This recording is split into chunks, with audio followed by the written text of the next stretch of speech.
What's up guys, Caleb here coming to you live from San Diego, and you guys have probably seen me post a lot of transformation pics of myself, and I've had so many messages about those pictures. People saying, are they photoshopped? Is that really you? Bro, no way. When was that? Well, the truth is that was me. Pretty much what I want to talk to you guys about in this video is what I learned losing 40 kilos. Yup. 40 kilos. In this picture here, I was 113 kgs. In this after picture, I got down to 73 kgs. Now, of course, the after picture is me stepping on stage, so it is an extreme weight. I'm not currently 73 kilos at the moment. I'm 86 kilos, but it was still a massive journey going from 113 kilos to 73 kilos. So I want to share with you my top 5 tips that I learned on my journey that I think many of you will resonate with as well.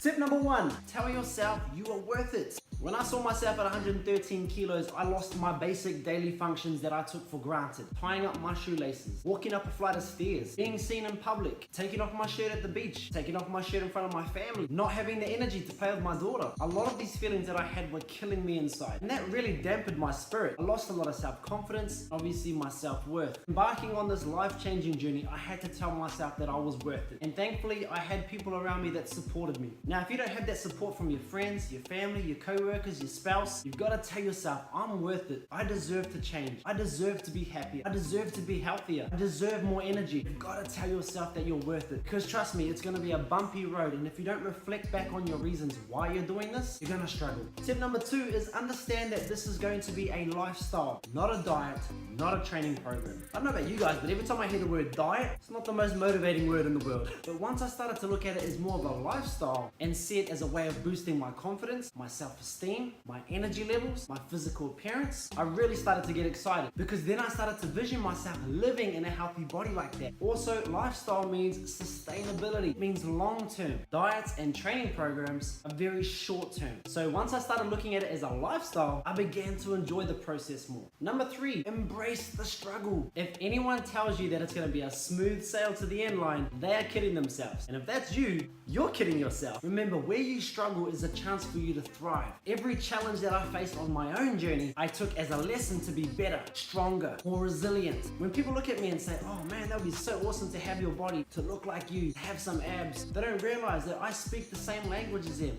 I've been where they've been. And the only way I got to where I am now was through embracing the struggles. You cannot possibly get to your ultimate goal without facing some sort of adversity. But the real question is how you handle that adversity. So instead of shunning your struggles and looking at them as a negative thing, embrace them. Treat them like a test to show how strong you really are. Tip number 4, the power of consistency and repetition. When I first saw myself at 113 kilos and realized how much I had to lose, I thought to myself, oh my gosh, this is gonna take ages, man. So what I learned to do was chunk my goals down into small, achievable goals, like mini goals. And instead of looking at it like I've got 40 kilos to lose, I said to myself, this month I'm gonna lose 5 kilos. And when I lost 5 kilos that month, I would step it up. This month, I want to do 8 kilos. But I tell you what, on any fat loss journey, the most crucial part is those first 4 weeks. Because you're motivated at the start, but you're still not quite sure if this thing's gonna work out or not. So what I said to myself was this: if I can be consistent for 4 weeks, I have to get great results. And what happens when you see great results? It motivates you to want to get more results. So treat the first 4 weeks of your journey like your life depends on it.